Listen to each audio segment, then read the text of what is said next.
So when Prabhupada arrived in America in 1965, in September, late September, he arrived in Butler, where he preached for 3 weeks. He preached for 3 weeks, and his accommodation was very simple. Actually, for the first 10 months, Prabhupada was homeless at that time. He didn't have a fixed residence, which Prabhupada was never used to, because he always had a fixed residence. Even as a sannyasi, he stayed at various places in Vrindavan, at Keshi Ghat, and then Radha Damodar, where he ended up. And even in Delhi, when he was printing the books, he was at Chippiwada Temple. He always had accommodation, a fixed residence.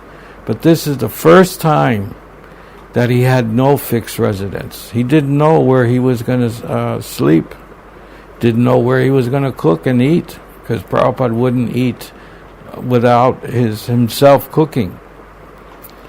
So they put him, the Agarwals, Sally and Gopal Agarwal, put Prabhupada in the YMCA.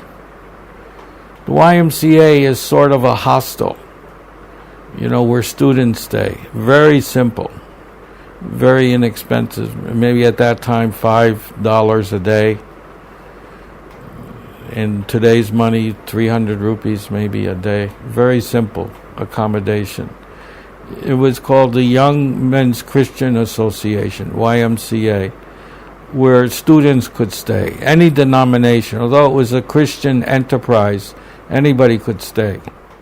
But it was very simple, because the Agarwals had no space in their apartment for Prabhupada to stay. But Prabhupada would come there and cook for the family. And especially, he cooked for Gopal. Gopal, there was one thing that he greatly missed, which his wife couldn't make, and that was chapatis.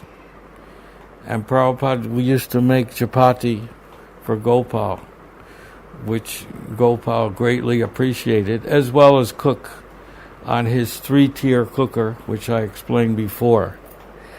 He would make the sabji, the dal, and the rice, and he would cook for the Agarwal family, and they supplied the vegetables and everything.